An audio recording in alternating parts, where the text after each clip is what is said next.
ठुल गाल बोल फैज़ सुमरो अगोणो पीपी एमपी ऐं पीपी पारां नामज़द कयल पीएस ठुल 2 जे उम्मीदवार डॉक्टर सोराब खान सरकीअ जो सियासी जानशीन फर्ज़ंद पीपी ज़िले जे कंबा जो सीनियर नायब सदर मीर मोहसिन खान सरकी साफ़िन सां ॻाल्हाईंदे चयो त ईंदड़ इलेक्शन में पीपी पूरे मुल्क ऐं सिंध समेत सॼे ज़िले जे कंबाद में असांजा उम्मीदवार कामयाब थींदा। ईंदड़ मुल्क जो वज़ीर आज़म बिलावल भुट्टो ज़रदारी हूंदो।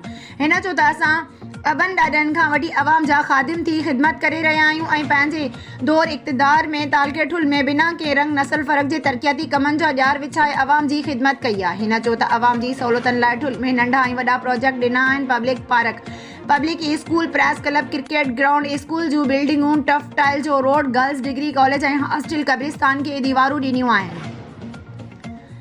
जॾहिं त शहर लाइ 61 करोड़ रुपयनि जे टफ टाइल जो रोड, मिट्टी पाणीअ जी स्कीम, अल रखियो कॉलोनी, नसीर शाह खां वेंदे डप पुल ताईं रोड मंज़ूर करायो आहे, जेको अवाम खे वॾो फ़ाइदो थींदो। हिन चयो त अवामी ख़िदमतुनि जे करे सरकी बिरादरी समेत ठुल जूं मुख़्तलिफ़ बिरादरियूं सहित सगोरा, खोसा, बंगलाणी, बुरड़ा, पहोड़, जखराणी, नूनारी, बाजाराणी, सूमरा, लाशारी, अंसारी, चन्ना, घैया, किनराणी, दाया, भट्टी, जाफरी, दश्ती, बुगटी, मंगी, जमाली, दुआ, कुरैशी, निंदवाणी, बखराणी, गोला बिरादरी समेत ठुल जो बाशऊर मुकमल अवाम असांजे पैनल में ऐलान कयो आहे।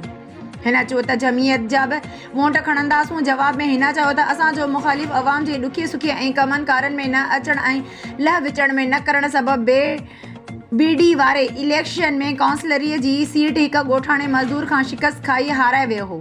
हिन चयो त असांजो सियासी मुख़ालिफ़ सियासी यतीम थी वियो आहे ऐं अवाम उन खे अकेलो करे छॾियो आहे। उन लाइ हू इलेक्शन जी चूंड खां अॻु में ई हथु खणी वेंदो। सकरन दावत इस्लामी जे सूबाई निगरान कारी अयाज़ रज़ा अतारी चयो आहे त हुज़ूर सैयदना सिद्दीक़ अकबर यारे ग़ैरा जो मर्तबो माणियो। अहिड़ा खोड़ सबब आहिनि जंहिंजे करे साईं जिन ख़लीफ़े अवल जे मर्तबे ते पिणु फ़ाइज़ थिया। हज़रत अबू बकर सिद्दीक़ इस्लाम जी पहिरीं मस्जिद तामीर कई। पाण पहिरियां मुफ़्ती, पहिरियां आलम, पहिरियां कारी ऐं पहिरियां हाफ़िज़ हुआ। हू दावत इस्लामी जे मदनी मरकज़ फैज़ान मदीना सकरन में थींदड़ हफ़्तेवारी इज्तिमा में शान सिद्दीक़ अकबर जे मौज़ूअ ते बयानु करे रहियो हुयो। हिन चयो त शरीयत असांखे साहबा इकराम सां मोहबत करणु ऐं संदसि शान खे मञण जो हुकुम कयो आहे। संदनि शान में गुस्ताख़ी करण वारनि ते लानत मलामत कई वई आहे। अल्हम्दुलिल्लाह दावत इस्लामी जे मदनी माहौल में वहदानियत सां गॾु इश्क़ रसूल, इश्क़ साहबा ऐं अल्लाह जे वलियनि सां मोहबत करण जो दर्स ॾिनो वेंदो आहे। हिन वधीक चयो त क़यामत जे ॾींहुं सैयदना सिद्दीक़ अकबर खे जन्नत में दाख़िल थियण जो हुकुम थींदो, जंहिं ते पाण फरमाईंदा त दुनिया में मूंसां इश्क़ करण वारनि खे बि मूंसां गॾु जन्नत दाख़िल कयो वञे। उन करे जन्नत हासिल करण लाइ इश्क़ सिद्दीक़ अकबर ज़रूरी आहे। इज्तिमा में ज़िले निगरान कामरान अत्तारी, तालका निगरान मुख्तियार अली, कुर्मी टाउन निगरान गुलाम नबी अत्तारी, हबीबुल्लाह अल मदनी, हाफ़िज़ शाहिद नवाज़ अत्तारी समेत मुख़्तलिफ़ मुतफ़िक़र जे सवें माण्हुनि शिरकत कई। आख़िर में ज़िक्र दुआ ते इज्तिमा जी पुॼाणी कई वई। रिपोर्ट राज़ अली मीरानी, शिकारपुर पुलिस जी कामयाब ऐं बरवक़्त कार्रवाई। गुज़िरियल ॾींहुं कानपुर जे हद में सांगड़ जे सिविल जज साहब ऐं संदसि जी दोस्त खां फुर्तियल मोबाइल ऐं फ़ोन ऐं ॿियो सामान हथ। तफ़सील मूजिबि गुज़िरियल ॾींहुं कानपुर थाणे जी हद मिर्ज़ावा वेझो मोटरसाइकिल सवार ॿिनि नामालूम ॾोहारियुनि सांगड़ जे सिविल जज साहब ऐं संदसि जे दोस्त खां मोबाइल फ़ोन ऐं ॿियो सामान फुर करे फ़रार थी विया। अहिड़ी इतला ते एसएसपी शिकारपुर डॉक्टर मोहम्मद इमरान खान बरवक़्त मामले जो नोटिस वठंदे डीएसपी कानपुर जी अॻवानी में पुलिस टीमूं जोड़े केस ट्रेस कंदे जवाबदारनि खे गिरफ़्तार करण ऐं फुर्तियल सामान हथ करण जा हुकुम जारी कया। शिकारपुर पुलिस बरवक़्त कार्रवाई कंदे 24 कलाकनि अंदरि केस ट्रेस करे ॾोहारियुनि जी सुञाणप करे वरिती। ॾोहारियुनि जे घरनि ते छापा ऐं सर्च ऑपरेशन करे फुर्तियल 4 मोबाइल फ़ोन ऐं ॿियो सामान हथ करे वरितो। वधीक ॾोहारियुनि जी गिरफ़्तारी लाइ कार्रवायूं जारी आहिनि, जांच कई पई वञे। बरवक़्त कामयाब कार्रवाई ते एसएसपी शिकारपुर डॉक्टर मोहम्मद इमरान खान पारां पुलिस पार्टी खे शाबाश ऐं तारीफ़ी सर्टिफिकेट ॾियण जूं हिदायतूं। Sujawal report Imtiaz Memon town committee chairman Sujawal Syed Aftab Shah Shirazi ओचितो वाटर सप्लाई जो दौरो कयो। हिन पीअण जे पाणीअ वारा तलाउ पिणु ॾिना। हिन साफ़िन सां ॻाल्हाईंदे चयो त इरीगेशन खाते तरफ़ां वाहन जी खाटी कराई वेंदी। उन लाइ 1 महीनो पाणी मथां बंदि रहंदो। हिन उते जे मुलाज़िमनि खे सख़्ती सां हिदायतूं कयूं त टैंकर ऐं नंढियूं गाॾियूं जेके हितां पाणी खणनि था उन्हनि ते पाबंदी लॻाई आहे। हिन चयो त शहर जी वॾी आबादी आहे, उन्हनि खे पाणी न मिलियो त इहे शिकायतूं कंदा। उन मौक़े ते सीनियर सहाफ़ी इम्तियाज़ मेमन, मुमताज़ ख़लीफ़ो ऐं समेत शहरी मौजूदु हुया। ठुल गाल बोल फैज़ सुमरो समेत बिरादरी जे सरदार अब्दुल फताह खान समेत जो नवाए नियाज़ अख़बार सां ॻाल्हाईंदे चयो त असांजो इतिहाद डॉक्टर सुराब ख़ान सरकी सां 15 सालनि खां वठी आहे। ईंदड़ इलेक्शन में बि डॉक्टर सुराब ख़ान सरकी सां गॾु आहियूं। हिन चयो त असांजी समेत बिरादरी जा वोट डॉक्टर सुराब ख़ान जा अमानत आहिनि, जंहिं लाइ चवंदो बग़ैर कंहिं शर्तनि जे सपोर्ट कंदासूं। जवाब में हिन चयो त डॉक्टर साहब मां तरक़ियाती कमनि जे हवाले सां पुर उमीद आहियूं। हिन चयो त नई तकबंदी अवाम खे छड़ो छड़ करे वॾी मुश्किलातुनि में विझी विधो आहे। नए तकबंदियुनि जे मुखालिफ़त कयूं था। अहिड़ी सूरत हाल में इलेक्शन में 40% वोट कास्ट मुश्किल थींदा। हिन चयो त डॉक्टर सुराब ख़ान सरकी ठुल में तरक़ियाती कम ऐं मेगा स्कीमूं ॾेई पाण खे अवामी हीरो तौर ते मञायो आहे। डॉक्टर साहब खां इलेक्शन खटणु नामुमकिन आहे। हिन चयो त डॉक्टर साहब जा इतिहादी आहियूं ऐं रहंदासूं। ठुल जो अवाम डॉक्टर साहब खे 6 दफ़ो असेंबलीअ में ॾिसणु चाहे थो। रिपोर्ट रियाज़ अली मीरानी शिकारपुर पुलिस मुक़ाबलो हिकु ॾोहरी खे ज़ख़्मी हालत में गिरफ़्तार कियो वियो। न्यू फौजदारी थाणे जी हद में रुस्तम लिंक रोड ते पुलिस जो धाड़ेलनि सां मुक़ाबलो। फायरिंग जी ॾे वठि में हिकु फोरू ज़ख़्मी हालत में गिरफ़्तार जवाबदार जी सुञाणप हुमैर वल्द राणो संजरानी रहवासी संजरानी मोहल्ला शिकारपुर तौर थी आहे। गिरफ़्तार जवाबदार जे कब्ज़े मां टीटी पिस्टल ऐं गोलियूं हथ कयूं वयूं आहिनि। जवाबदार खे इलाज लाइ अस्पताल मुंतक़िल कियो वियो। शुरूआती इतलान मूजिबि ज़ख़्मी हालत में गिरफ़्तार जवाबदार शिकारपुर पुलिस जे केतिरनि ई संगीन ॾोहनि में पिणु मुलविस आहे। गिरफ़्तार जवाबदार जो क्रिमिनल रिकॉर्ड चेक कयो पियो वञे ऐं वधीक जांच कई पई वञे।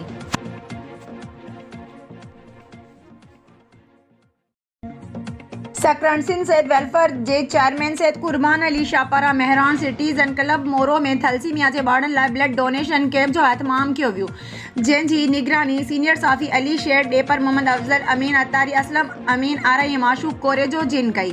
कैंप में केतिरनि ई नौजवाननि रत जो अतियो ॾिनो। उन मौक़े ते सैयद कुर्बान अली शाह ॻाल्हाईंदे चयो त इंसानियत जी ख़ातिर कैंप क़ाइमु कई आहे। सिंध सेहत वेलफेयर कोशिश कई आहे त जीअं थैलेसीमिया जे ॿारनि जो जियापो कुझु ॾींहं लाइ वधी सघे। थैलेसीमिया केयर सेंटर जे मैनेजर मुजीब रहमान ख़ासि केली थैलेसीमिया कोऑर्डिनेटर आगा राशिद ॻाल्हाईंदे चयो त असीं शुक्रगुज़ार आहियूं सैयद कुर्बान अली शाह जिन जी कैंप क़ाइमु कई। होॾां शहर जे मौज़ूद शख़्सियतनि पारां कैंप जो दौरो कयो वियो ऐं जिन में Syed Zeeshan Shah, Shiraz Ali डेपर doctor Syed Asif Ali Shah, Syed Shafi mori Shahnawaz डेपर doctor Mumtaz Ali Memon Mumtaz Ali गलाबाणी ऐं मोहम्मद हयात जोयो शामिल हुया।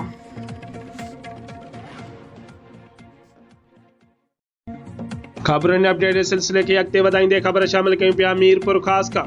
पुराणे मीरपुर ख़ास थाणे जे हद बाईपास वठे ॻोठ अब्दुल्ला पंवर में 2 ॼणनि यूसुफ पंवर ऐं संदसि पुटु यासिर पंवर पारां 15 वरनि जे ॿारड़े जरवारी चौक जे रिहाइशी इरफान वलद दीन मोहम्मद पंवर खे मोटरसाइकिल ते वेंदे रोके खेसि मारकुट करे मुबैना मौतमार धमकियूं ॾियण जो इल्ज़ाम। इरफान जो चवणु आहे त साॻे ॻोठ में पंहिंजे भेण जे घर अमर खे छॾे वापसि वञी रहियोसि त मूंखे बिला जवाज़ रोके मारकुट करे इहो चयो वियो त तुंहिंजे वॾे भाउ गुल मोहम्मद पंवर खे चयो त कोर्ट में दाख़िल कयल गार्जियनशिप तां हथु खणे, ॿी सूरत में ॻरा नतीजा भोगना पवंदा। इरफान जो चवणु आहे त यूसुफ पंवर मुंहिंजे वॾे भाउ जो अॻूणो सहुरो आहे, पर मूंखे उहा ख़बर न आहे त गार्जियनशिप छा आहे ऐं मूंखे छा लाइ मारकुट कई वई। हुन SSP ऐं DIG मीरपुर ख़ास खे अपील कई त संदसि मथां बिला जवाज़ कयल तशदुद ख़िलाफ़ नोटिस वठी कानूनी कार्रवाई कई वञे। ख़बर शामिल कयूं पिया मीरपुर ख़ास खां। ज़ाल खे 15 महीना अॻु तलाक ॾेई छॾी, अॻूणो सहुरो मुख़्तलिफ़ तरीक़नि सां हिरासान करण समेत धमकाए रहिया आहिनि। अहिड़ो इज़हार नंगर पार्कर थाणे जे हद ॻोठ फुलपुरो वासी नौजवान कस्तूरो कोहली मीरपुर ख़ास पहुची सारनि जे मुबैना ज़ियादतनि ख़िलाफ़ साफ़ न अॻियां दाहींदे कयो। ॻोठाणे कस्तूरो कोहली वधीक चयो त 3 साल अॻु मुंहिंजी शादी नाले शर्मती रामू सां थी हुई। मुंहिंजी घरवारी बदचलन हुई, संदन गैर मर्दनि सां तालुकात हुआ, जंहिंजी शिकायत केतिरा ई भेरा ॻोठाणनि कई। मुंहिंजे सम्झाइण बावजूदि हुन पंहिंजो रवैयो दुरुस्त न कयो ऐं लॻभॻि 15 महीना अॻु मुंहिंजो घर छॾे माइटनि वटि हली वई हुई ऐं ॻोठाणनि जे रूबरू मूं समूरो ॾेज जो सामान पिणु सोरे तीजू ऐं हथू कोलीअ वारनि खे ॾिनो ऐं तलाक पिणु ॾेई छॾी आहे। हाणे मुंहिंजा सारा मूंखे ऐं मुंहिंजे वालिदनि खे कूड़नि केसनि में फासाइण समेत मौतमार धमकियूं ॾेई रहिया आहिनि ऐं मुख़्तलिफ़ तरीक़नि सां मूंखे ऐं मुंहिंजे माइटनि खे हिरासान कयो पियो वञे। जॾहिं त अहिड़ी शिकायत हद जे पुलिस खे ॾिनी पर को बि तदारुक न थियो, मजबूर थी हिते पहुता आहियूं। हुन चयो त अॻूणे सावरनि मां ज़िंदगीअ खे ख़तरो आहे। हुन वास्तेदार अख़्तियारनि खां पुरज़ोर मुतालबो कंदे चयो त मामले जो नोटिस वठी अॻूणे सावरनि जी ज़ियादतुनि जो नोटिस वठी इंसाफ़ ऐं तहफ़्फ़ुज़ फराहम कयो वञे। ख़बरुनि अपडेट जे सिलसिले खे अॻिते वधाईंदे ख़बर शामिल कयूं पिया खानपुर महर खां। खानपुर महर वारे इलाइक़े में हेखलपट में अबड़ा बिरादरीअ पारां घरनि मथां हमिलो। महर बिरादरीअ जूं 2 औरतूं अगवा करे चोटको खणी फरार। पसंदि जी शादी 2 महीना अॻु पसंदि जो परिणो कंदड़ नौजवान जे घर ते हमिलो। संदसि 2 भेनरूं मुबैना तौरु अगवा। प्रेमी नौजवान जे पीउ समेत 4 ॼणा ज़ख़्मी। सरदारगढ़ जे हेखलपट वारे इलाइक़े जे रहवासी महमद हनीफ़ पुटु ग़ुलाम महमद महर 2 महीना अॻु चूंडको वासण अबड़ा बिरादरीअ सां तालुक़ रखंदड़ नारीअ सां शादी पसंदि जो परिणो कयो हुयो। अबड़ा बिरादरीअ जे जवाबदारनि पसंदि जो परिणो कंदड़ नौजवान महमद हनीफ़ जे घर ते हमिलो करे संदसि पीउ ग़ुलाम महमद समेत 4 ॼणनि खे ज़ख़्मी करे प्रेमी नौजवान जूं 2 भेनरियूं हमीदा ऐं मुस्मात जमियत धीउ ग़ुलाम महमद महर खे पलांद तौरु हथियारनि जे ज़ोर ते अगवा करे फरार थी विया। ज़ख़्मी पीरसन ग़ुलाम महमद ऐं ॿिया खानपुर महर थाणे ते पहुता। पुलिस जवाबदारनि पुठियां रवानी। पसंदि जे परिणे बैदि नौजवान ऐं नारी गुम आहिनि। अबड़ा बिरादरीअ जे हथियारबंदनि हमिलो करे असां जूं बि नियाणियूं खणी विया आहिनि। ज़ख़्मी पीरसन ग़ुलाम महमद महर।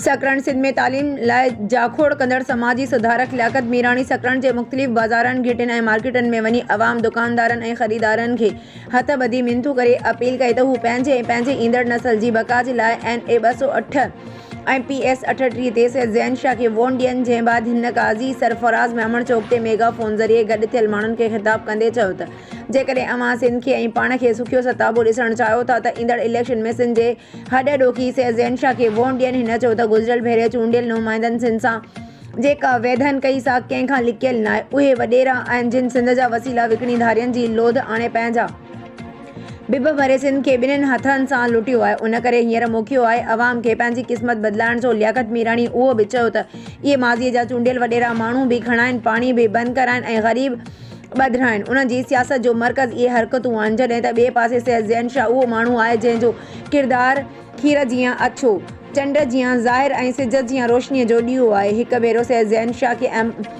असेंबलियुनि में पहुचायो, पोइ ॾिसो त कीअं थी सिंध जी तक़दीर मिटिजे। उन मौक़े ते अयूब खोसो, अली सुमरो, कुर्बान मक्सी, मोहम्मद खान गदारो पिणु मौजूदु हुया।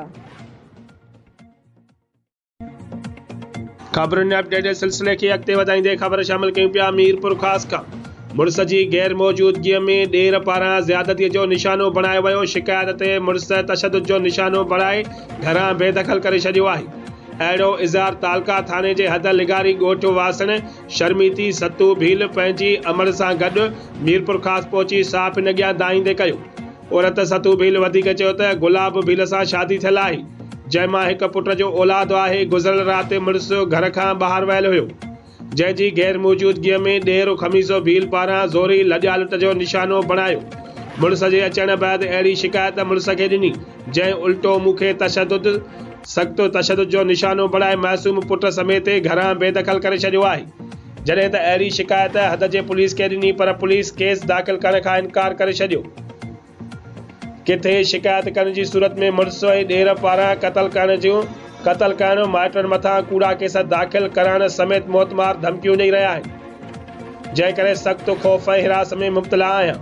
मुतासिर औरत ऐं संदसि अमड़ वास्तेदार अख़्तियारनि खां पुरज़ोर मुतालबो कंदे चयो त मामले जो नोटिस वठी ॼाणायल माण्हुनि ख़िलाफ़ केस दाख़िल करे इंसाफ़ ऐं तहफ़्फ़ुज़ फराहम कयो वञे। दड़ो रिपोर्ट सागर दीदा अली कुंबर। बनू में मला बरादरी जे शादी दौरान वॾे आवाज़ में शादमानू करण ते जवाबदारनि तरफ़ां लठिनी कुआरियुनि सां हमिलो, 4 ॼणा ज़ख़्मी, 2 ॼणनि जी हालत नाज़ुक। मुतासिर ज़ख़्मी ॻोठाणनि जो डंडा बरदार औरतुनि जो बनू हैदराबाद मेन रोड बनू थाणे अॻियां एहतिजाजी धरणो। 2 कलाक ताईं रोड बंदि। बनू पुलिस तरफ़ां 3 ॼणा गिरफ़्तार। बनू शहर जे रहंदड़ मला बरादरी जे घरनि में थींदड़ शादी जे ख़ुशी में वॾे आवाज़ में शादमानू करण ते भर में रहंदड़ पाड़ेसरी ॿिए मला बरादरी जे माण्हुनि मुबीना तौर ते लठियुनि सां हमिलो करे अयाज़ मला, सदाम मला, ज़ुबैर मला, हबीबुल्ला मला खे सख़्तु ज़ख़्मी करे छॾियो, जिन खे फौरी तौर ते दड़ो अस्पताल मुंतक़िल कयो वियो आहे। जॾहिं त 2 ज़ख़्मियुनि जी हालत नाज़ुक ॿुधाई पई वञे। होॾां वाक़िए ख़िलाफ़ ज़ख़्मी थींदड़नि जे औरतुनि कज़बानू मला, जना मला, ॿियनि जी अॻवानी में सवे माण्हुनि हथनि में डंडा ऐं लठियूं खणी मेन हैदराबाद रोड बनू थाणे अॻियां रुकावटूं विझी 2 कलाकनि ताईं रोड बंदि करे छॾियो। उन मौक़े ते एहतियात कंदड़नि औरतुनि इल्ज़ाम हणंदे चयो आहे त मला बिरादरी जे हथियारबंदनि हैदरमला, शमनमला ऐं ॿियनि शादी जे तक़रीब में शादमानू करण ते लठियुनि ऐं कुआरियुनि सां हमिलो करे असांजे 4 ॼणनि खे ज़ख़्मी करे विधो आहे। जेसिताईं जवाबदार पुलिस जवाबदारनि खे गिरफ़्तार न कंदी एहतियात जारी रहंदो। होॾां बनू पुलिस जे SHO अख्तर लाशारी मुज़ाहिरनि सां ॻाल्हियूं करे हमले जे इल्ज़ाम हेठि 3 जवाबदारनि खे गिरफ़्तार करे वरितो आहे। आख़िरी इतलाह ताईं हमले वाक़ई जो को बि केस दाख़िल न थी सघियो आहे। शिकारपुर मां वाक़ई ख़बर ॾींदा हलूं। रियाज़ अली मीरानी जी रिपोर्ट मुताबिक़ खानपुर थाणे जे हद इंडस हाईवे ते फुरलिट जे वाक़े ख़िलाफ़ ॻोठाणनि जो मुग़ल बिरोही होटल जे साम्हूं एहतिजाजी मुज़ाहिरो।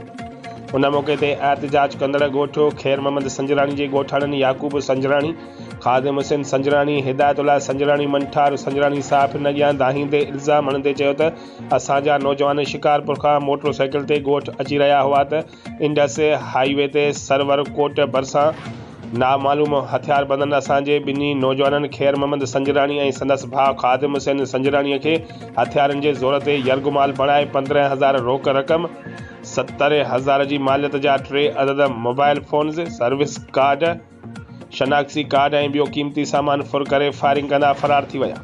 उन्हनि जो वधीक चवणु हो त असांजो हिकु नौजवान पाकिस्तान आर्मी 8 इंजीनियर कोर जो जवान आहे जेको मीरान शाह खां ड्यूटीअ तां मोकल ते घर अची पियो त संदसि भाउ शिकारपुर खां मोटरसाइकिल ते पंहिंजे फ़ौजी भाउ खे ॻोठ वठी अची रहियो त सरवर कोट भरिसां 3 नामालूम मोटरसाइकिल सवार हथियारबंदनि खैन फुर कई आहे। रोक रक़म ऐं मोबाइल फ़ोन खां अलावा हथियारबंदनि फ़ौजी जवान जो सर्विस कार्ड ऐं शनाख़्ती कार्ड बि फुरे विया आहिनि। एहतिजाज जो कंदड़नि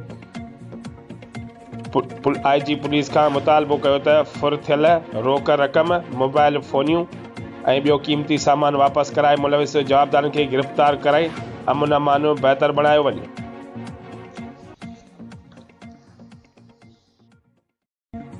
घोटकी डिस्ट्रिक्ट रिपोर्टर मोहम्मद मलूक भुट्टो जी नौजवान सियासतदान मीर इफ्तिखार अहमद खान लुंड घोटकी वासियुनि जे मान में मक़ामी शादी हाल में कुर्ब भरी कचहरी जी तक़रीब खे ख़िताब कंदे चयो त क़बीलाई तकरारनि सबबि हज़ारे ख़ानदान तबाह थिया आहिनि। हज़ारे ॿारनि खां पंहिंजा वालिदैन सवे माउनि खां बचा ऐं हज़ारनि घरनि वारनि खां सदन मुड़ुस खसिया विया आहिनि।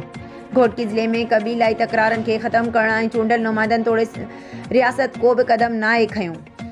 घोटकी वासियुनि खे गुज़ारिश आहे त क़बीलाई तकरार ख़तमु करण में मुंहिंजी मदद कनि। क़बीलाई तकरार ख़तमु करण लाइ सिविल सोसाइटी तोड़े हर शहरीअ खे पंहिंजो किरदारु अदा करणु खपे। मां पाण क़बीलाई तकरार जो मुतासिर आहियां। मां जॾहिं 1 साल जो हुयसि त मुंहिंजो वालिद खे बेदर्दी सां क़तल कयो वियो। घोटकी ज़िले में केतिराई मल्टी नेशनल इदारा हुजण बावजूदि हितां जा नौजवान बेरोज़गार आहिनि। नौजवाननि खे रोज़गार नथो मिले, हारियुनि खे भाण नथो मिले। केतिराई भाण जा वॾा कारखाना हिते मौजूदु आहिनि पर पोइ बि हितां जा हारी हर साल ब्लैक ते भाण ख़रीद करण ते मजबूर आहिनि।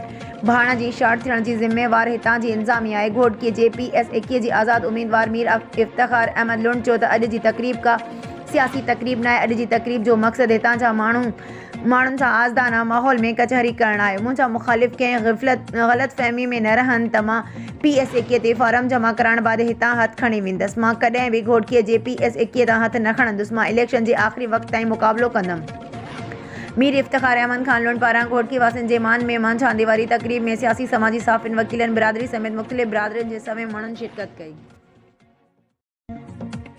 शिकारपुर खां ख़बर शामिल कंदासीं स्पेशल रिपोर्टर रियाज़ अली मीरानी जी। शिकारपुर जी रिपोर्ट मूजिबि गढ़ी यासीन तालके जे ॻोठ मोमन वधियो वासण में स्मात आलिया वधियो पंहिंजे धीउ समेत एहतिजाज कंदे चयो त मुंहिंजे मुड़ुसु बशीर अहमद वधियो खे 15 वरियनि जो पुटु राशिद वल्द बशीर अहमद वधियो जेको 11 क्लास जो शागिर्दु मुंहिंजे ॾेर जे पुटु रब नवाज़ वधियो आहे जिन मथां फरियादी दुरबीन क़त्लनि जो कूड़ो केस दाख़िल करायो वियो आहे ऐं मुंहिंजे मुड़ुसु ऐं पुटु ऐं ॾेर जे पुट खे नाग खून जे केस में फसायो वियो आहे। फरियादी धुर मोहम्मद इब्राहिम चनो, मेहर चनो, नियाज़ अहमद चनो ऐं ॿियनि थाणे उस्मान ईसाणी एट बुढो जी हद में 2 क़त्लनि जे केस में फसायो वियो आहे। बिस्मात आलिया ख़ातून वधीक ॻाल्हाईंदे चयो आहे त मुंहिंजो मुड़ुसु जेको हिकु शरीफ़ ऐं ज़िले बदीन जे दंबालो में UC सेक्रेटरी आहे असां मथे ॼाणायल फरियादी धुर 2 क़त्लनि जे कूड़े केस में फसायो वियो आहे। मुंहिंजे मुड़ुसु मथां पुलिस तशदुद करे ज़ोरी क़त्ल करायां त मुंहिंजो मुड़ुसु ऐं पुटु ऐं ॾेर जे पुट खे कूड़े केस मां आज़ादु कयो वञे ऐं शिफ़ाफ़ इंक्वायरी कराए असां सां इंसाफ़ कयो वञे। मां इंतिहाई परेशान थी वई आहियां। जेकॾहिं मूं सां इंसाफ़ न कयो वियो त मां पाण खे ॿाहिरि ॾेई साड़े छॾींदसि जिन जो ज़िम्मेवार फरियादी धुर जा माण्हू हूंदा। मटियारी रिपोर्ट अज़ीज़ गुल ख़ैबर।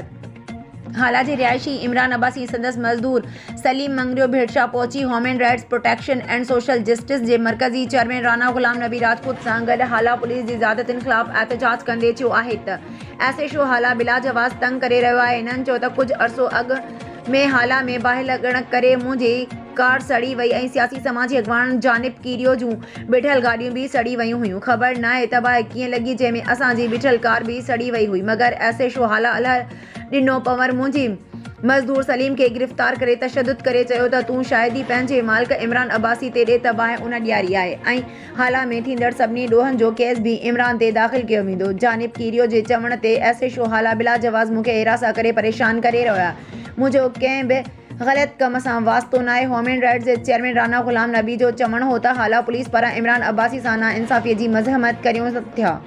ज़्यादती ऐं नाइंसाफ़ी बर्दाश्त न कई वेंदी। ज़रूरत पई त DIG हैदराबाद सां मुलाक़ात करे मामिलो उथारियो वेंदो। हिननि IG सिंध DIG हैदराबाद ऐं SSP मटियारी खां मुतालबो कयो आहे त शिफ़ाफ़ इंक्वायरी करे हाला पुलिस जी ज़्यादतियुनि खां बचायो वञे ऐं तहफ़ुज़ फराहम कयो वञे। सकरन रिपोर्ट काज़ी अली रज़ा सनाई सकरन शहर में मुख़्तलिफ़ मसइलनि जे हल लाइ लाॻापियल ऑफिसरनि सां मुलाक़ातूं करे खेनि मसइलनि ॾांहुं ध्यानु छिकणण लाइ शहरी इतिहाद सकरन जे एक्सकेटो कमेटी जे वफ़द मुख़्तलिफ़ ऑफिसनि में वञी तारीफ़ी गॾिजाणियूं कयूं ऐं खेनि मसइलनि बाबति आगाही पिणु ॾिनी, जंहिंमें हाई स्कूल सकरन जे इंचार्ज हेड मास्टर मोहम्मद इलियास ख़ानज़ादा, नादिरा ऑफिस सकरन जे इंचार्ज जावेद अली राजपर, सुई गैस ऑफिस जे इंचार्ज मोहम्मद जुम्मन शामिल हुया। उन मौक़े ते शहरी इतिहाद सकरन जे सदर सैयद एहसान अली शाखैन शहरी सूरत हाल बाबति ब्रीफिंग कयो, जंहिं बाद समूरनि ऑफिसरनि खेनि संदन मसइला तर्जी बुनियादनि ते हल करण जो यकीन ॾियारियो। मुलाक़ाती वफ़द में मोहम्मद मुराद ख़ानज़ादा, निसार अहमद ख़ासकली, उमर फारूक ख़ानज़ादा, आरिफ ख़ानज़ादा, ग़ुलाम शबीर सूमरो, अली शेर राजपूत ऐं बशीर अहमद मीरानी शामिल हुया। जिन मुलाक़ातनि बाद मीडिया खे ॿुधायो त शहर जे बहितरी लाइ मुख़्तलिफ़ इशूज़ ते इदारनि जी सरबराहनि सां तफ़सीली ॻाल्हि ॿोल थी आहे, जंहिं ते सभिनी ऑफिसरनि यकीन ॾियारियो आहे त शहर जी बहितरी लाइ हर मुमकिन कोशिश कई वेंदी। असीं संदन यकीन कराइण ते पुरउमीद आहियूं त ज़रूर कुझु बहितर कंदा। शहरी इतिहाद साणनि मुकमल सहकार कंदो। ख़बरुनि अपडेट सिलसिले खे अॻिते वधाईंदे ख़बर शामिल कयूं पिया मेयर खां। मेयर शहर ऐं आसपास जे इलाइक़नि में गुज़िरियल 3 ॾींहनि खां कोहीड़ो ऐं धुंध जो राॼो बरक़रार। सर्दीअ में इज़ाफ़ो। कोहीड़ो ऐं धुंध ऐं झुड़ सबबि मेयर तालुके जे 3 गिर्द स्टेशन जा 18 फीडर गुज़िरियल राति 12 बजे खां बंदि पियल, जॾहिं त मेयर गिर्द स्टेशन जा 10 फीडर, रांधण गिर्द स्टेशन जा 6 फीडर ऐं फरीदाबाद गिर्द स्टेशन जा 2 फीडर ट्रिप थी विया आहिनि। गुज़िरियल 15 कलाकनि खां बिजलीअ जी मेन सप्लाई बंदि हुजण करे बिजलीअ जी फ़राहमी मुअतल थी वई आहे ऐं दादू ज़िले जे 8 गिर्द स्टेशन जी बिजली पिणु बहाल न थी सघी आहे। धुंध ऐं कोहीर सबबि तइलीमी इदारनि में स्कूली ॿार ऐं उस्ताद पहुची न सघिया, जॾहिं त सरकारी ऑफिसनि में बि कारोबार न हली सघियो। कोहीर ऐं धुंध जे वधण सां इंडस हाईवे ते गाॾियुनि जी रवानगी पिणु मुतासिर रही आहे। नौशरो फ़रोज़ रिपोर्ट ज़ुल्फ़कार अली तगर। समूरी सिंध जे नौशरो फ़रोज़ ज़िले में भी DC ऑफिसरनि जी मिली भगत सबबि ब्लैक ते भाण विकिरो थियण ऐं हथरादू खोट ख़िलाफ़ जिस्कम अॻवान डॉक्टर नियाज़ कालाणी ऐं रवादारी तहरीक जे पुनल सारियो शोआब मेमण इख़लाक़ जोखियो मुनीर विस्तड़ो अयाज़ राजपरे असद उमरानी जी अॻवानी में DC ऑफिस जी गेट बंदि करे धरणो लॻायो वियो। उन मौक़े ते डॉक्टर नियाज़ कालाणी, पुनल सारियो ऐं ॿियनि क़ौमी कारकुननि हुकूमत खां मुतालबो कयो त फ़ौरन भाण जी हथरादू खोट ऐं ब्लैक मेलिंग ख़तमु करे ग़रीब हारियुनि खे भाण मुहैया कयो वञे, वरना एहतजाज जो दाइरो वधाईंदासीं।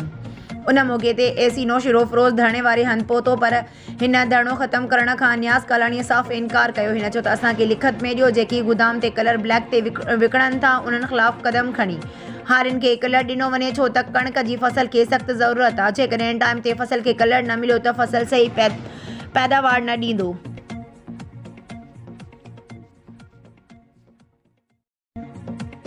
अहम ख़बर आहे नाज़रीन, नवां खे आगाह कयूं पिया मेयर खां।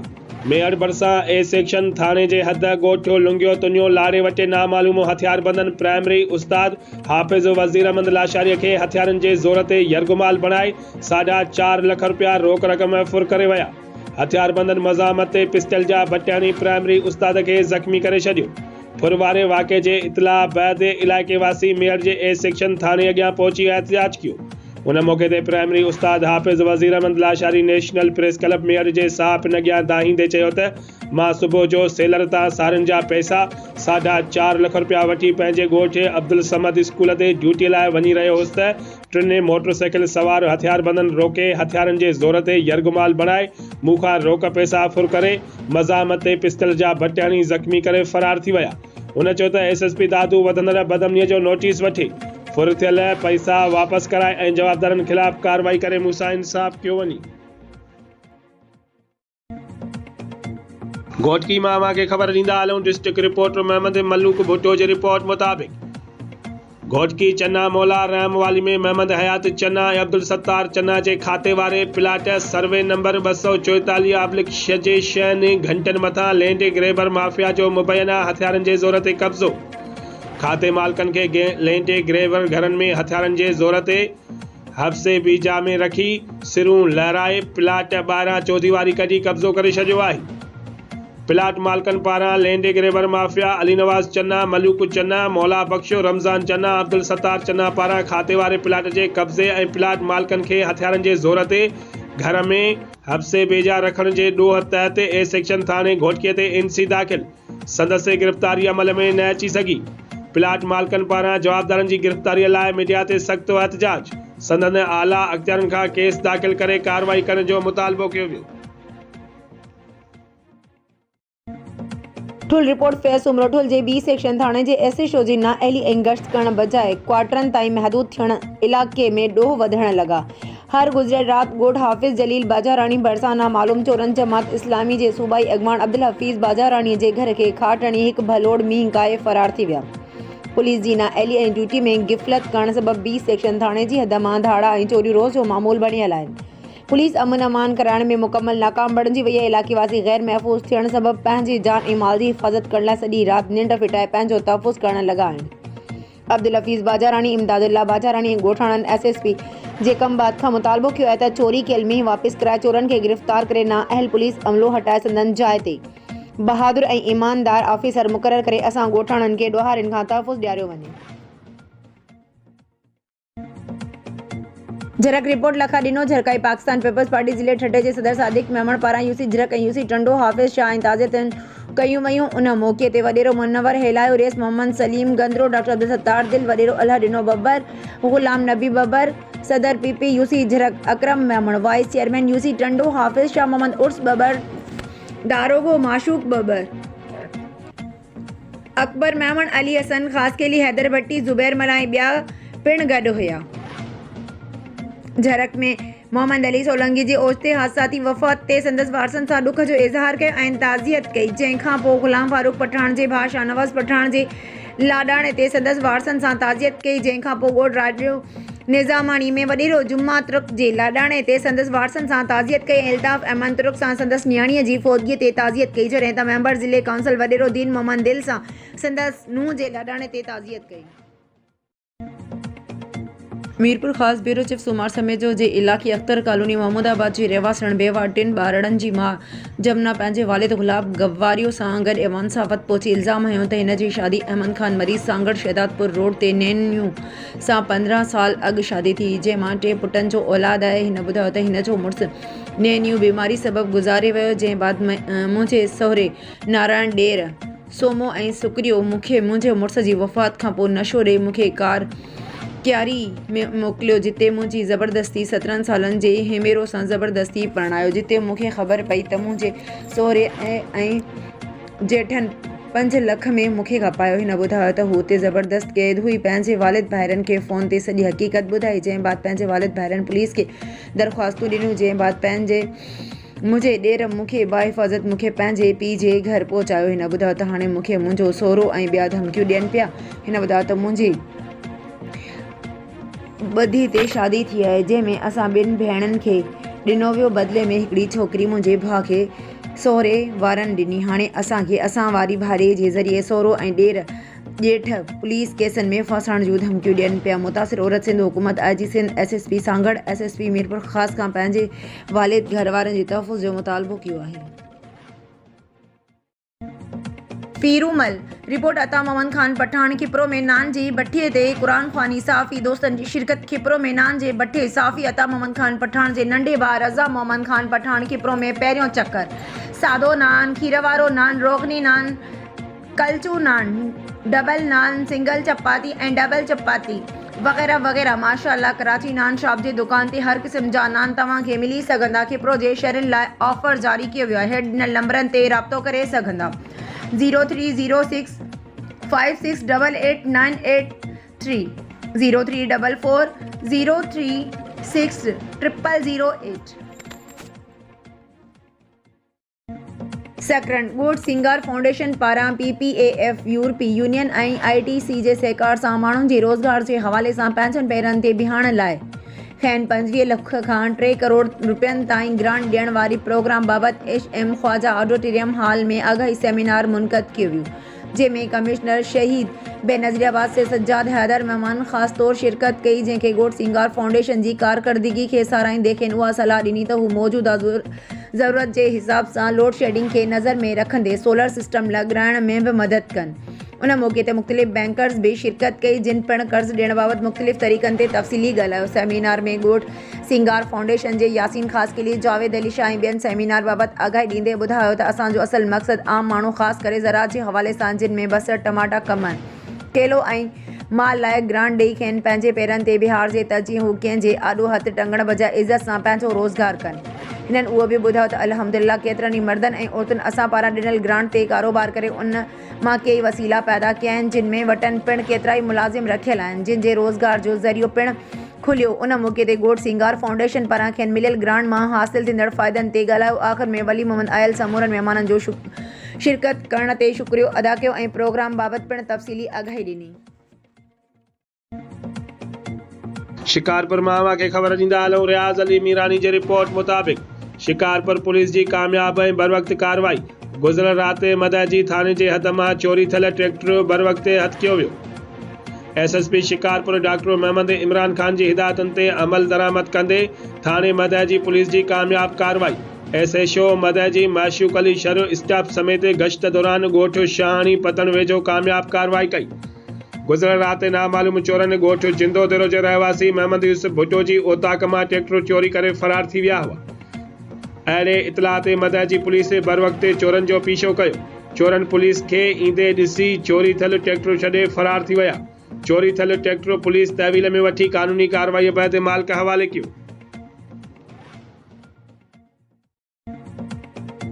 टुल रिपोर्ट फैज़ सोमरो जमीयतुल उलमा इस्लाम ज़िला जे कंबाजे अमीर डॉक्टर AG अंसारी जी रिहाइशगाह ते अॻूणो वफ़ाक़ी वज़ीर सरदार मोहम्मद मियां सोमरो ऐं सरदार सखी अब्दुल रज़ाक खोसो पहुची सियासी सूरत हाल ते ॻाल्हि ॿोल कई वई ऐं ज़िले में जनरल इलेक्शन में गॾिजी वर्क मुहिम हलाइण ते वीचार कयो वियो उन मौक़े ते हाजी ग़ुलाम नबी रिंद हाफ़िज़ मीर मोहम्मद बंगलानी मीर अनवर अली सोमरो हाजी मोहम्मद अब्बास बलोच हाफिज़ मोहम्मद रमज़ान सोमरो ताज अंसारी फजल रहमान महर गुल हसन सोमरो रईस मोहम्मद बच्चल सोमरो जुल्फ़कार उस्मान सोमरो ऐं ॿिया मौजूद हुआ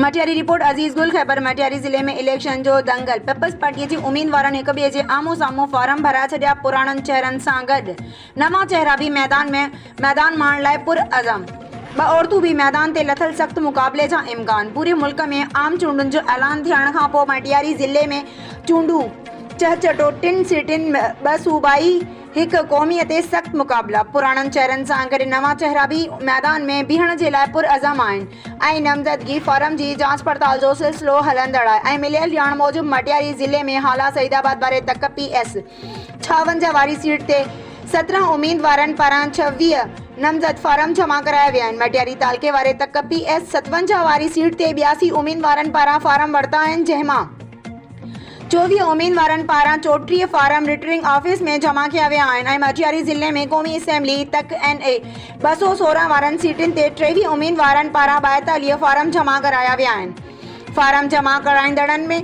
PP पारां मखदूम जमील जमान मखदूम महबूब जमान सैनेटर मोहम्मद अली शाह जामोट अमीर अली शाह हाशमी सैयद जानी शाह अली हुसैन शाह जामोट मुस्लिम लीग नवाज सिंध जो सदर बशीर अहमद मेमन नसीर मेमन PTI जा मखदूम फजल हुसैन मखदूम मोहसिन JUI जा हाजी सारंग मंगवाणो सलीम सिंधी, मौलाना अमीर अली खोसो, सीनियर साफ़ी मोहरम राज, ख़ास के लिए अब्दुल जब्बार लाखो, अब्दुल हकीम नोहे पोटो आई विया पंहिंजी क़िस्मत आज़माइण लाइ पंहिंजा फार्म जमा कराए छॾिया आहिनि।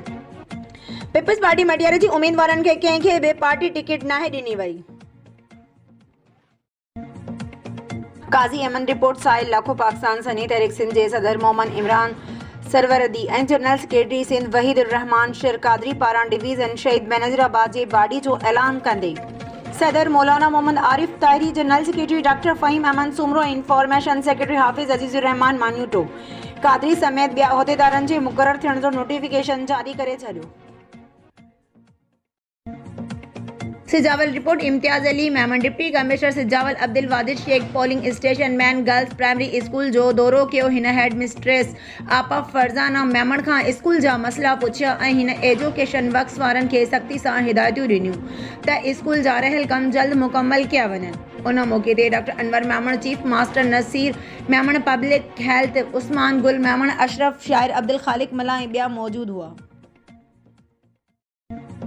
मीरपुर ख़ास गुल मोहम्मद सियाल जी सियासी समाजी शख्सियत central coordinator president Pakistan peoples party जे हाजी अब्दुल गनी सियाल ऐं अहमद मरी जी कोशिशुनि सां union committee 4 ward number 1 Sial colony में सेवरेज सिस्टम मैन लाइन जा ढक्कण लॻाराईंदे इलाइक़े वासियुनि हर दिल अज़ीज़ सियासी समाजी शख्सियत अब्दुल गनी सियाल ऐं अहमद मरीअ जो सभिनी इलाइक़े वासियुनि ख़ुशीअ जो इज़हार कंदे शुक्रियो अदा कयो। ऐवान साफ़त सूमार समय जो मातली रिपोर्ट अशरफ अवान, मातली में कश्मीरी पंचायत कमेटी जी इलेक्शन 2024 ते जंहिंमें कश्मीरी बिरादरी जे 107 ख़ानदाननि जे सरबराहनि पंहिंजा वोट कास्ट कया, जंहिंमें कश्मीरी पहाड़ी मां 7, बशीराबाद मां 2, पीपल्स कॉलोनी मां 1, फाज़ल टाउन खां 2, फज़लाबाद खां 3, सरेवाल कॉलोनी मां 2 उम्मीदवार, टोटल 17 उम्मीदवार 4 साल लाइ चूंडिया विया।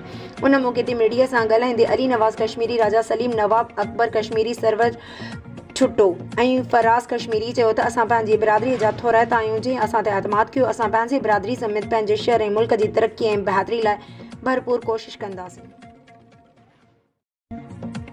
ख़बरुनि अपडेट सिलसिले खे अॻिते वधाईंदे भान सईदाबाद मां खे ख़बर ॾींदा हलूं। मोहम्मद अली मेमन जी रिपोर्ट मुताबिक़ भान सईदाबाद जे ॻोठ फुटी जे रहवासी मौज़ूज़ शख़्सियत मशहूर ख़ानदान मौज़ूज़ ज़मींदार सैयद हसन अली शाह जे फर्ज़ंद सैयद मोहम्मद अली शाह काज़मी जो PS 77 तक सेवण ते इलेक्शन 2024 जो आज़ाद उम्मीदवार तौरु नामज़दगी फार्म बहाल थी वियो। फार्म बहाल थियण खां पोइ सैयद मोहम्मद अली शाह काज़मी मीडिया अॻियां प्रेस कॉन्फ्रेंस कई। उन मौक़े ते सैयद मोहम्मद अली मीडिया अॻियां ॻाल्हाईंदे चयो त असां सॼी ज़िंदगी सन जे सैयदनि लियाक़त अली ख़ान जतोई जी मदद करे उन्हनि खे खटायो आहे। अॻी 2018 वारी इलेक्शन में मूंखे PTI जी टिकट मिली हुई, जंहिं ते PTI सिंध जे अॻवान लियाक़त अली ख़ान जतोई सन जे सैयद जलाल महमूद शाह जे हक़ में इलेक्शन लड़ण तां हथु खणायो हो। वधीक सैयद मोहम्मद अली शाह चयो त हाणे खेनि घुर्जे त मुंहिंजी खूब मदद कनि। मां हिन दफ़े इलेक्शन 2024 लाइ आज़ाद हैसियत फार्म भरायो आहे। इलेक्शन में हिसो वठणु हर कंहिं पाकिस्तानी जो हक़ आहे। हार जीत इलेक्शन जो हिसो हूंदो आहे। मटियारी मां खे ख़बर ॾींदा हलूं। अज़ीज़ गुल ख़ैबर जे रिपोर्ट मुताबिक़ भिटिशाह में दुकानदार एसोसिएशन जी सालियानी इलेक्शन जे सिलसिले में 2 पैनल आम्हूं साम्हूं अची विया। जीअं लतीफ़ पैनल जे साम्हूं भिटाई पैनल जे उम्मीदवार बि फार्म जमा कराए छॾिया। जीअं लतीफ़ पैनल तरफ़ां इलेक्शन मुहिम जो आगाज़ कंदे प्रेस क्लब जे साफ़िन खे आजियानो ॾिनो वियो ऐं पंहिंजे मंशूर बाबति आगाही ॾिनी वई।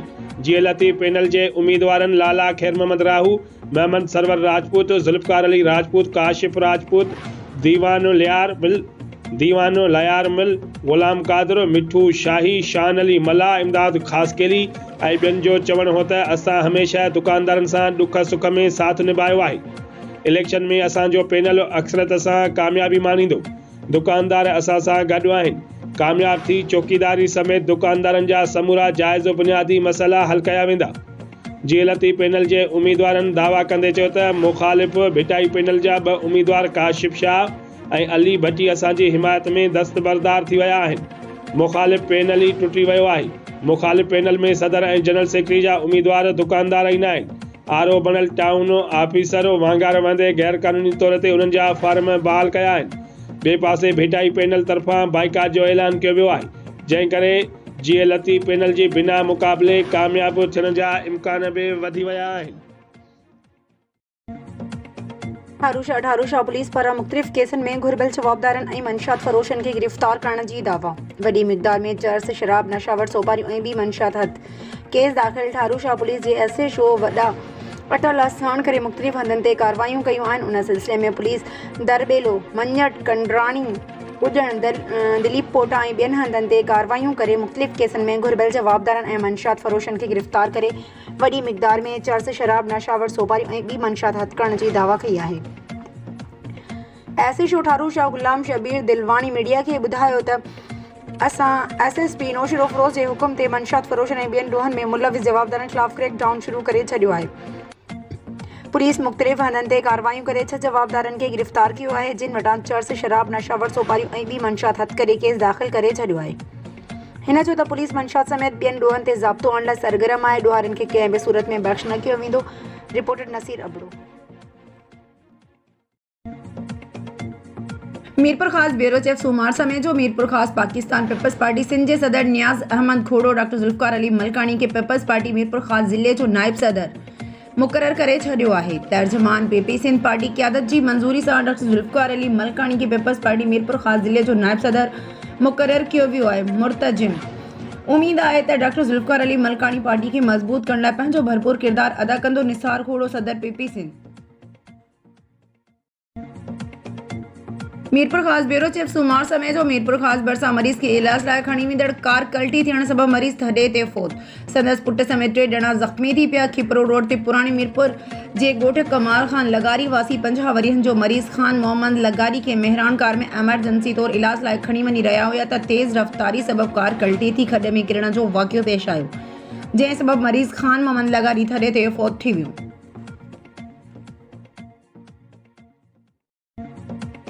मटियारी रिपोर्टर अज़ीज़ गुल। ख़ैबर यूनियन काउंसिल शेर मोहम्मद ठोड़ा जे चेयरमैन पंहिंजे बिरादरी ऐं भरपासे जे मौजूदनि जे जनरल इलेक्शन जे सिलसिले में हिकु अहम मीटिंग सॾाई वई, जेका ॻोठ शेर मोहम्मद ठोड़ा जे ख़ासि कयली अहम काणी, कुंभर, चांडिया, टालपुर, मंगणाहार, डाहिरी, लाशारी, अकवाणी, लालवाणी, मेघवाड़, ओड, कूली, शीदी, खोखर, लोहार, कोरी, सोमरा ऐं नोह पोटा बिरादरी जे चङनि ऐं ॻोठ मोहम्मद शरीफ़ ख़ासि कयली चोटी ठोड़ा, ॻोठ मोहम्मद रहीम ख़ासि कयली, ॻोठ मोहम्मद इस्माइल ख़ासि कयली, ॻोठ हाजी मोहम्मद ईसा ख़ासि कयली, ॻोठ हाजी अहमद बाघाणी, ॻोठ मोहम्मद हुसैन ख़ासि कयली, ॻोठ बशीराबाद, ॻोठ हमज़ो मजीदाणो जे चङनि मुड़ुसनि सवनि जी तादाद में मौजूदनि शिरकत करे पिणु सभिनी मौजूदनि खां सलाह मशवरो वरितो वियो, जंहिं ते सभई मौजूदनि मुतफ़िक़ा ते एतमाद कंदे चयो त असांजो अॻवान यूनियन काउंसिल शेर मोहम्मद ठोड़ा जो चेयरमैन वफ़ा सरफराज़ अल्लाह जुड़ियो ख़ासि कयली ते भरपूर एतमाद आहे ऐं संदसि जेको बि फ़ैसिलो हूंदो उहो असां सभिनीनि जो फ़ैसिलो आहे। उन दौरान सभिनी पिणु उहो वाज़िह कयो त असांजे ॻोठ शेर मोहम्मद ठोड़ा या भरपासे में तरक़ियाती कमनि जूं स्कीमूं, जेका ॻोठ जे हाई स्कूल जी बिल्डिंग, ॻोठ शेर मोहम्मद ठोड़ा जो मेन रस्तो, ॻोठ शेर मोहम्मद ठोड़ा में ड्रेनेज सिस्टम जी स्कीम, ॻोठ में प्योर ब्लॉक्स, ॻोठ हमज़ो मजीदाणो जे रोड जो कम, बेनज़ीर बस्ती जा घर, अगोणो MP डॉक्टर मखदूम रफ़ीक ज़मान ऐं संदसि लखते जिगर, अगोणो ज़िले काउंसिल चेयरमैन PS 57 मटियारी उम्मीदवार मखदूम फ़ख्र ज़मान, जिन जी महिरबानी सां कम थिया। रिपोर्ट रियाज़ अली मीरानी। शिकारपुर पुलिस जी वॾी कार्रवाई, संगीन ॾोहनि में मुलविस 3 इनाम याफ़्ता इश्तिहारी ॾोहारी गिरफ़्तार। शिकारपुर पुलिस जे मुख़्तलिफ़ इलाक़नि में जारी टारगेट ऑपरेशन्स जी दौरान खुफ़िया इदारनि जी मदद सां इंटेलिजेंस बेस्ड ऑपरेशन दौरान संगीन केसनि में घुर्बल 3 इश्तिहारी ॾोहारी गिरफ़्तार किया विया। गिरफ़्तार थियल इश्तिहारी इनाम याफ़्ता ॾोहारी थाणे गढ़ी यासीन, नबी शाह, वगण, गोलो, दड़ो समेत मुख़्तलिफ़ थाणनि ते केतिरनि ई केसनि में इश्तिहारी घुर्बल हुया। 20 लख इनाम याफ़्ता इश्तिहारी ॾोहारी शकू उर्फ़ शकरू बिरोही 13 केसनि में इश्तिहारी ऐं पुलिस खे घुर्बल हो। 5 लख इनाम याफ़्ता मुनव्वर बिरोही 6 केसनि में इश्तिहारी ऐं पुलिस खे घुर्बल हो। 3 लख इनाम याफ़्ता भूरो बिरोही 27 केसनि में इश्तिहारी ऐं पुलिस खे घुर्बल हुयो। गिरफ़्तार थियल इश्तिहारी ॾोहारी अगवा, बुराइन, तावान, दहशतगर्दी, क़त्ल, इर्दाई क़त्ल, चोरी, फुर, मंशियात, पुलिस मुक़ाबले समेत केतिरनि ई संगीन केसनि में इश्तिहारी आहिनि। गुज़िरियल केतिरनि ॾहाकनि खां शिकारपुर ज़िलो क़बीलाई झड़नि जे करे बि सख़्तु मुतासिर रहियो आहे। शिकारपुर पुलिस क़बीलाई झड़नि खे रोकण ऐं ख़तमु करण लाइ बि क़दम खणी रही आहे। तमामु इलाक़नि में मौजूदु आदि ॾोहारियुनि ख़िलाफ़ रेंजर्स जी मदद सां क्रैकडाउन ऐं टारगेट इंटेलिजेंस बेस्ड ऑपरेशन कयो वियो। SSP शिकारपुर डॉक्टर मोहम्मद इमरान खान कामयाब कार्रवाई में शामिल पुलिस ऑफिसरनि जी शानदार कारकर्दगी खे साराहियो ऐं खेनि नक़द इनाम ऐं तारीफ़ी सर्टिफिकेट ॾियण जूं हिदायतूं बि पिणु जारी कयूं।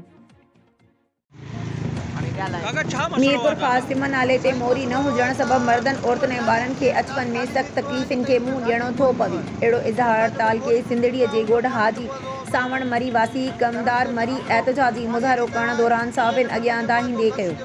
ॻोठ हाणे वधीक चयो त असांजो ॻोठ वॾी आबादी ते मुश्तमिल आहे। जॾहिं ॻोठ ॿाहिरां आयल BOD जो सिमन नालो गुज़िरे थो, सिमन नाले जे ॿिए पासे असांजो ॻोठ खां ॿाहिरि निकिरण जो रस्तो आहे। जॾहिं त सिमन नाले ते मोरी न हुजण सबबि असां एमरजेंसी में ॿाहिरि निकिरी नथा सघूं। असांजी औरतुनि मर्दनि तोड़े ॿारनि खे अचवञ दौरान सख़्त तकलीफ़ुनि खे मुंहुं ॾियणो थो पवे। जॾहिं त अहिड़ी शिकायत ज़िले इंतिज़ामिया समेत वास्तेदार अख़्तियारनि खे ॾियण बावजूदि को बि तदारक न थियो आहे। जॾहिं त सिमन नाले जी घाटी न थियण सबबि बरसातियुनि दौरान पाणी ओवरटॉप ते असांजे ॻोठ में दाख़िल थियो वञे। ॻोठाणे वास्तेदार अख़्तियारनि खां पुरज़ोर मुतालबो कंदे चयो त मामले जो नोटिस वठी सिमन नाले ते मोरी ठाहे सिमन नाले जी सफ़ाई कराई वञे।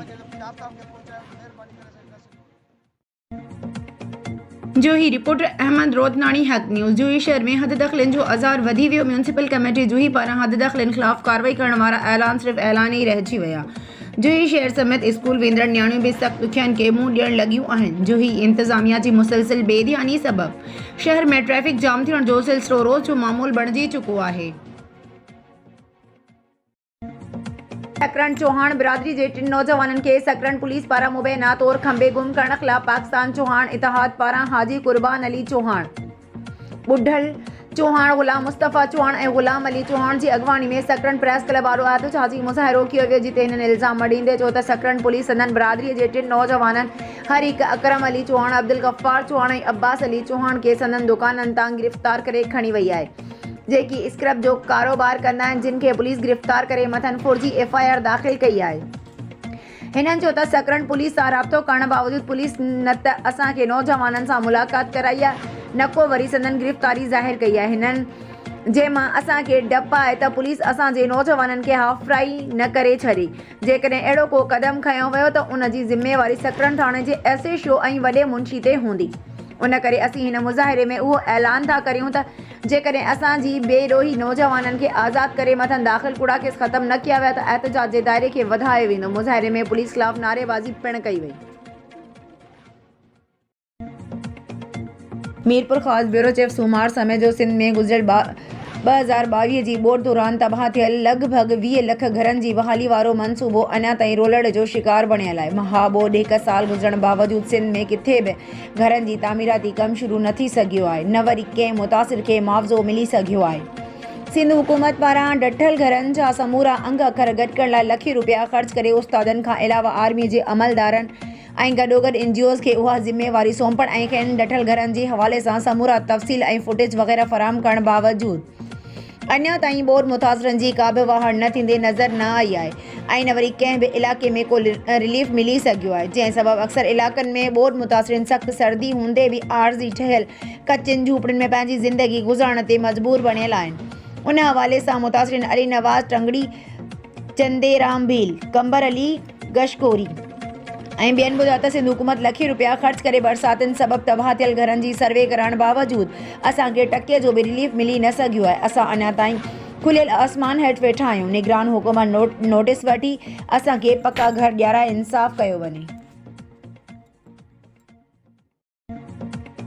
डिस्ट्रिक्ट रिपोर्टर मोहम्मद मलूक भुट्टो तारीख़ 31/12/2023 गैलेक्स होटल घोड़की में सियासी ऐं जमहूरी अमल में जनरल इलेक्शन में ख़ासि माण्हुनि में शिरकत लाज़मी करार। प्रोजेक्ट सियासी ऐं जमहूरी अमल रैम्प में ख़ासि माण्हुनि जी शमूलियत जे हवाले सां शऊर पैदा कंदो। रैम्प प्रोजेक्ट जंहिंजो मक़सदु समाज में पसमानदा तबक़नि जे हक़नि जी हिफ़ाज़त ऐं फ़रोग़ ॾियणु आहे, यानी औरतुनि, माज़ूर माण्हुनि ऐं ट्रांसजेंडर इन सूबे तहत मक़ामी सतह ते CIP collection for inclusive Pakistan जे मेंबर तंज़ीमुनि खे बाअख़्तियार बणाए समाज में उन्हनि जे किरदार खे असराइतो बणाइणो आहे त जीअं पसमानदा तबक़नि ख़ासि करे माज़ूरनि जी सियासी ऐं जमहूरी शमूलियत खे हथें वठाई वञे त जीअं ईंदड़ चूंडुनि में ख़ासि माण्हुनि जी शमूलियत खे यकीनी बणाए वञे। CIP मेंबरनि मुतालबो कयो आहे त ईंदड़ चूंडुनि में पुठिते पियल तबक़नि लाइ सीटूं मख़सूस कयूं वञनि, जिन में ट्रांसजेंडर ऐं माज़ूर माण्हू बि शामिल आहिनि। उन खां अलावा चूंडुनि जी तकड़ी इनकाद खे यकीनी बणायो वञे ऐं माज़ूर माण्हुनि लाइ वधीक मौज़ू सीटूं मुक़ररु कयूं वञनि। सर्टिफिकेट जारी कया वञनि त जीअं इहे शिनाख़्ती कार्ड बर वक़्तु हासिल करे सघनि ऐं चूंडुनि दौरान उन्हनि जी पहुच में आसानी पैदा कई वञे। शिकारपुर में अवां खे ख़बर ॾींदा हलूं। रियाज़ अली मीरानी जी रिपोर्ट मुताबिक़ रीजनल प्रेस क्लब शिकारपुर जा साल 2024 लाइ उहिदेदार चूंडिया विया। रीजनल प्रेस क्लब शिकारपुर जा साल 2024 लाइ उहिदेदार चूंडिया विया, जंहिंमें सरपरस्त आला मोहम्मद सिद्दीक बिरोही, सदर ज़ख़्मी अब्दुल रशीद महर, जनरल सेक्रेटरी इम्तियाज़ मरी, नायब सदर रियाज़ मीरानी, जॉइंट सेक्रेटरी मुनीर अहमद शेख, खजांची मोमिन अली महर, एग्जीक्यूटिव कमेटी ममताज़ जान बिरोही, सईद खरोस, यासीन महर, मीर हसन खमीसानी, सरपरस्त आला मोहम्मद सिद्दीक बिरोही जी मुशावरत सां चूंडिया विया आहिनि। जंहिं मौक़े ते सरपरस्त आला मोहम्मद सिद्दीक बिरोही चयो त असांखे उमेद आहे त नवां चूंडियल उहिदेदार पंहिंजी ज़िम्मेवारीअ सां रीजनल प्रेस क्लब जे वहिंवार खे हलाए पाण मल्हाईंदा। नौशरो फ़िरोज़ रिपोर्ट ज़ुल्फ़िकार अली तगर। नौशरो फ़िरोज़ बदअमनी वधी वई, police ॾुआरनि आॾो Bewas बणियल। National highway Naushahro Firoz ते तासी पेट्रोल पंप ते हथियारबंदनि जी का अमले खे यरग़माल करे 15 लख केस 4 हथियारबंद खणी विया। पेट्रोल पंप मालिक अकरम पठान मीडिया सां ॻाल्हाईंदे चयो त 8 फोरू पोएं पासे ॾांहुं दीवार तां चढ़ी अंदरि दाख़िल थी चौकीदार ऐं मुंशीअ ते कंट्रोल करे चाबियूं वठी लाकर खोले 15 लख चोरी करे आसानी सां फ़रार थी विया ऐं कैमराउं टोड़े अंदरि पियल हथियार बि खणी विया। ॿिए पासे एसएसपी नौशरो फ़िरोज़ सहाय अज़ीज़ टालपुर जाइ वारदात ते पहुची साफ़िन सां ॻाल्हाइण खां इनकार करे छॾियो। मोबाइल फ़ोन बंदि कराए पोइ ॻाल्हि ॿोल कंदी चयो त मां फ़िलहाल को बि मौक़िफ़ न ॾींदुसि। ॾोह वॾो थियल आहे, असां खोजी कुता घुराया आहिनि, उन खां पोइ मीडिया खे मौक़िफ़ ॾींदुसि। झरक रिपोर्ट लखा ॾिनो झरकाई। सेनेटर ससी पली जो अॼु झरक पहुची मोहम्मद अली सोलंकीअ जे ओचिते हादसाती वफ़ात ते संदसि ॻोठ में संदसि घरवारी, ॿारनि भाइरनि ऐं पोइरनि सां दुख जो इज़हार कयो ऐं ताज़ियत कई। उन मौक़े ते ससी पली जो चयो त मोहम्मद अली सोलंकी हिकु सिंध दोस्त ऐं हिमत वारो माण्हू हो, सॼी उमिरि जुरतमंदी सां हलियो हो, असांजे अहम साथियुनि मां हो ऐं तमामु ॾुखियनि हालतुनि ऐं मौक़नि ते असांजो साथ निभाईंदो रहियो। मोहम्मद अली सोलंकीअ जो विछोड़ो ॾाढो ईज़ाईंदड़ आहे। हिन चयो त असांखे असांजो बहादुर साथी ऐं भाउ मोहम्मद अली हमेशह यादि रहंदो। ताज़ियत खां पोइ ससी पली जो पंहिंजे मिटनि माइटनि साथियुनि सां गॾिजी मोहम्मद अली सोलंकी जी क़बर ते दुआ पिणु घुरी। ठुल रिपोर्ट फैसलो मामलो ठुल लॻ मुबारकपुर थाणे जे हदगोड़ कसारो खान शहर में ॿारनि जी क्रिकेट रांदि दौरान मैच आउट करण तां रांदीगरनि में झगड़ो थी पियो। बैट हणण सबबि 10 सालनि जो वहीद अली पुट गुलाम अली शहर मौक़े ते फ़ौत थी वियो आहे। नींगर जो लाश पोस्टमार्टम लाइ तालका अस्पताल ठुल मुंतक़िल कयो वियो। डॉक्टरनि लाश जी ज़रूरी कार्रवाई करण बैदि वारसनि हवाले कयो वियो। मक़तूल नींगर जो मड़ ॻोठ पहुचण ते घर भातियुनि में कोहराम मची वियो। संदसि अमड़ पंहिंजे पुट जे लाश खे ॾिसंदे ई बेहोश पइजी वई। आख़िरी इतलाउनि ताईं हद जी पुलिस पहुती नींगर जो केस दाख़िल नाहे करे सघी।